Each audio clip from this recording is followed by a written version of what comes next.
আমার ভাইরা, আমি যখন দুনিয়া থেকে বিদায় নিব, দুনিয়া থেকে যখন বিদায় নিব, আমার মৃত্যুটা কি হেদায়েতের পথে হয়েছে কিনা, আমার মৃত্যুটা কি কল্যাণের পথে হয়েছে কিনা, কিভাবে আমরা বুঝবো? এর জন্য 15টি আলামতের দিকে আমরা খেয়াল রাখব। 15টা আলামত যদি পাওয়া যায় তাহলে বুঝতে হবে আমার মৃত্যুটা ঈমানের সাথে হয়েছে, আমার মৃত্যুটা কল্যাণের পথে হয়েছে, আমার মৃত্যুটা হেদায়েতের পথে হয়েছে। আর এই আলামতগুলো যদি আমরা পরিলক্ষিত না করি বা এই আলামতগুলো যদি আমরা দেখতে না পাই, বুঝতে পারবো ঈমানের সাথে লোকটা দুনিয়া থেকে বিদায় নিতে পারে নাই। 1 নম্বর আলামত, আবু দাউদ শরীফের 3116 নম্বর হাদিসের বর্ণনা। নবীজি সাল্লাল্লাহু আলাইহি সাল্লাম বলেন, ভালো মৃত্যুর আলামত লোকটা ঈমানের সাথে বিদায় করেছে কিনা কিভাবে বুঝবো? মান কানা আখিরু কালামিহি লা ইলাহা ইল্লাল্লাহ দাখালাল জান্নাহ। দুনিয়া থেকে বিদায় নেবে আর বিদায়ের মুহূর্তে যদি কালেমা পড়ে বিদায় নেয়, লোকটা জান্নাতে প্রবেশ করবে। তার মনে হলো কালেমার সাথে বিদায় নিলে তা বুঝতে হবে তার মৃত্যুটা ঈমানের সাথে হয়েছে। 2 নাম্বার, নাসাই শরীফের বর্ণনা 1828 নম্বর হাদিসের বর্ণনা। মাউতুল মুমিনি বিগরাকিল জাবিন। একটা মুমিন যখন ইন্তেকাল করে তার কপালটা ঘেমে যায়।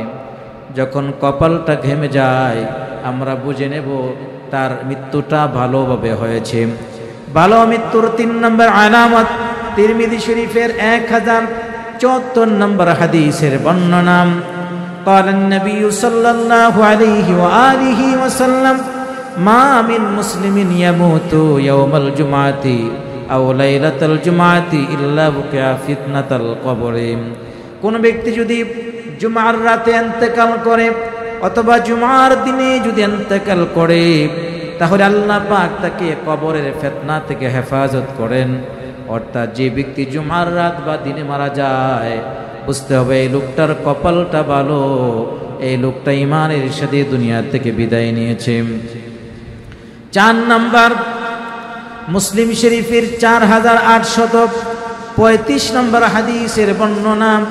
আল্লাহর পয়গম্বর বিশ্বনবী সাল্লাল্লাহু আলাইহি সাল্লাম বলেন, মান কুতিলা ফি সাবিলিল্লাহ ফাহুয়া শাহীদ। যারা আল্লাহর রাস্তায় ইন্তেকাল করে, আল্লাহর রাস্তায় যাওয়ার পরে যাদের ইন্তেকাল হয়ে যায় তারা শহীদ।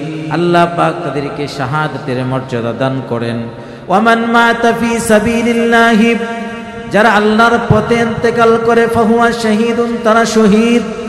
ওয়ামান মাতা ফিত তাউন, যারা মহামারীতে আক্রান্ত হয়ে মারা যায়, আল্লাহর নবী সাল্লাল্লাহু আলাইহি সাল্লাম বলেন ফাহুয়া শাহীদুন, আল্লাহ পাক তাদেরকে শাহাদাতের মর্যাদা দান করেন।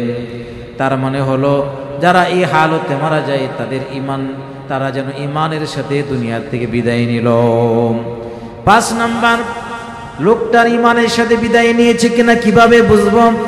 নবীজি বলেন, ওমান মাতা ফিল বাতন, কেউ যদি পেটের রোগে আক্রান্ত হয়ে মারা যায়, পেটের রোগে আক্রান্ত হয়ে যদি মারা যায়, তাহলে ওই ব্যক্তিকেও শাহাদাতের মর্যাদা দান করা হয়।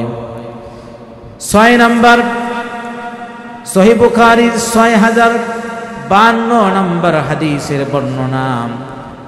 কোন বিল্ডিং ভেঙ্গে যদি ওই ব্যক্তির উপরে পড়ে যায়, কোন স্থাপনা ভেঙ্গে যদি কারো উপরে পড়ে যায় আর এর নিচে পড়ে যদি লোকটা মারা যায়, একটা লোক রাস্তা দিয়া যাইতেছে, হঠাৎ করে একটা গাড়ি দুর্ঘটনা হইয়া গাড়িটা তার উপরে পড়ে গেল, লোকটা দুনিয়া থেকে বিদায় নিল।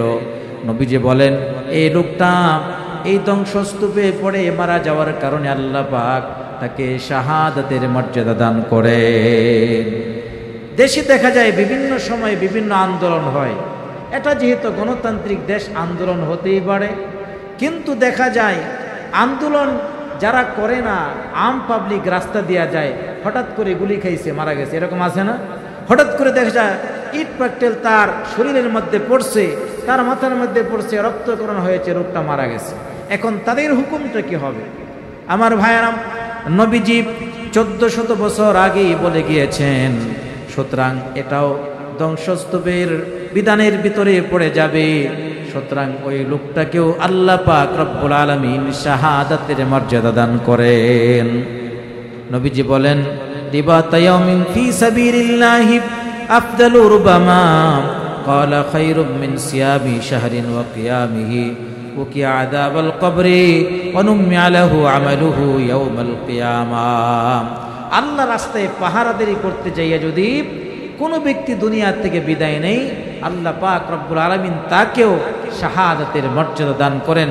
তাহলে এই 15টা আলামত যদি কারো ক্ষেত্রে পাওয়া যায়, বুঝতে হবে তার মৃত্যুটা ঈমানের সাথে হয়েছে, তার মৃত্যুটা ভালোভাবে হয়েছে।